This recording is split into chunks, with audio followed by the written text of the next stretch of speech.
Welcome along to the 10-day trend. Finally, a cold spell.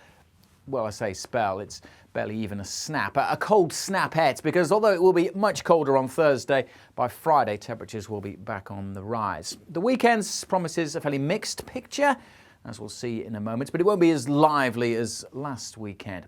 After that, well, when we do the 10-day trend, we hope to see some strong evidence from the computers about certain types of weather, but there really isn't any of that looking into next week. No strong signal for really dominant types of weather, so I think changeable kind of sums it up. Day-to-day variability, the best chance of any lengthier dry spells perhaps across the south.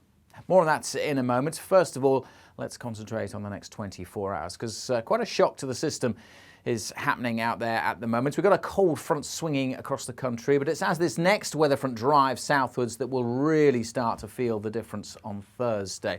First things first, though, the winds, because they're going to be pretty strong across northern parts overnight. We do have a couple of wind warnings in force. Met Office yellow wind warnings across northeast Scotland, western Scotland and parts of Northern Ireland. Along the coasts here, gust of wind of 60, maybe 70 miles an hour, and coupled with some high tides, that could bring some problems along the coastal strip. We'll all notice that wind in the morning with the feel of things, because it's bringing colder air. Follow the isobars all the way up to the north. That colder air pushing south, and the map has turned blue for all of us by Thursday. So it will be much colder on Thursday, but it's not going to last long. More weather fronts waiting out in the west, and they will bring this milder air back by Friday. But Thursday itself, as I said, a big shock because it has been so mild. Temperatures will be in single digits for many, and that's what the mercury will read in the sunny spells in the afternoon. It will feel a lot colder than that, particularly when you add on the strength of the winds. It's going to feel much closer to freezing, particularly across northeast Scotland, where there will be some snow showers, even to lower levels, not expected to build up or cause any problems, but a definite taste of winter, albeit very brief.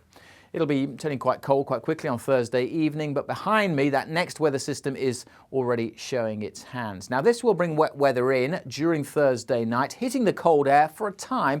It could bring a bit of snow, but mostly, again, it's only going to be over the hills across Scotland.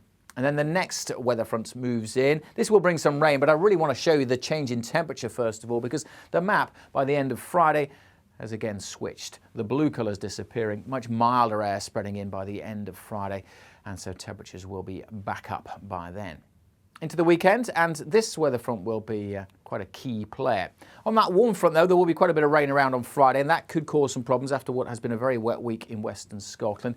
Then this next cold front sinks south, but notice it's got little ripples on it, little wriggles. This one doesn't just sweep through, so that's going to be sticking around in some form through the weekend. Now, when we have these rippling, or as we call them, waving weather fronts, that always adds some uncertainty to the forecast, exactly where they sit, and that will kind of dictate what the weather's going to do this weekend. Broadly speaking, we're going to split into three, because where this weather front is sitting, somewhere across parts of the south, it will be pretty grey, but still relatively mild. Further north, it'll be colder and windy across Scotland, Northern Ireland, with plenty of showers.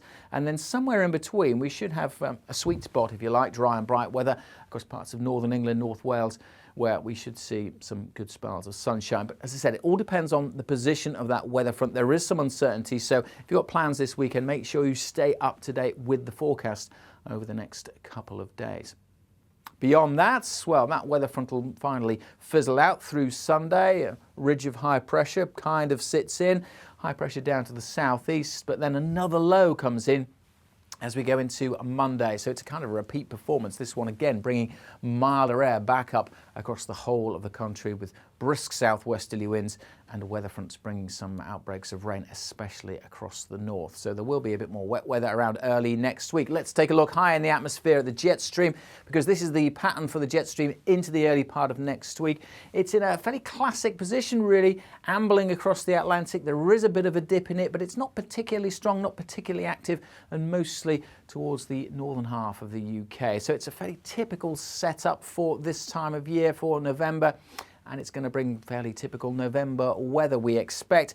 This is the projection, the most likely pressure pattern for most of next week when we run the computer models several times, with low pressure up to the northwest of the UK, high pressure down across the near continent closest to the southeast. Now, this is just a snapshot. Obviously, those pressure patterns are going to be moving, so you can imagine low pressure after low pressure swinging in. Quite a few isobars on the chart, but always bringing in that milder air from the Atlantic, followed by brief colder spells. So chopping and changing, that's the main theme as we go into next week, generally with a westerly flow, so no signs at this stage of colder air pushing back across the UK. Changeable day-by-day variabilities with the driest weather closest to that high pressure across the southeast.